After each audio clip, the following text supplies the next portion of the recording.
বলো তোমার বান্দা যাবে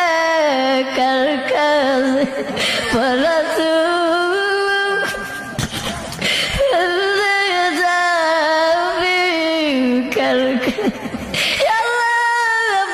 আমাদেরকে মাফ না করে আল্লাহ বলেন আমরা কার দরবারে যাইব?